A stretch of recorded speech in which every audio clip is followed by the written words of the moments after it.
সিরাজগঞ্জের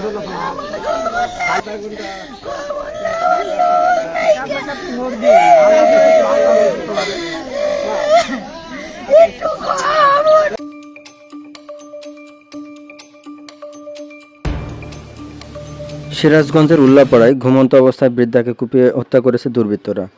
পূর্ববিরোধের জেরে দুগ্ধ সমিতির সাবেক ম্যানেজার সোবহান প্রামাণিক নামের এক বৃদ্ধাকে রাতে ঘুমন্ত অবস্থায় নিজ বাড়িতে কুপিয়ে হত্যা করেছে দুর্বৃত্তরা। রোববার দিবাগত রাতে সিরাজগঞ্জের উল্লাপাড়ার উপজেলার লাহিড়ী মোহনপুর ইউনিয়নের দত্তপাড়া এলংজানি গ্রামে এ ঘটনা ঘটে।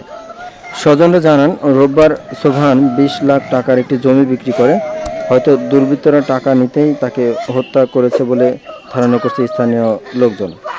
এছাড়াও গ্রামের একটি খাস পুকুরকে কেন্দ্র করে দীর্ঘদিন ধরে মোল্লা বংশ ও প্রামাণিক বংশের মধ্যে বিরোধ চলছিল।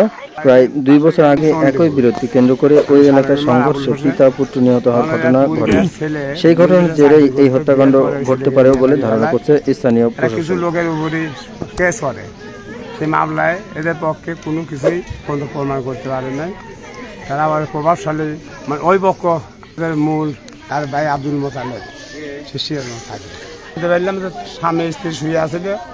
সকালবেলা আমি জানতে পারছি যে ওরা শীত পেটে ঘরে ঢুকে এইভাবে প্রভাব মেরেছে।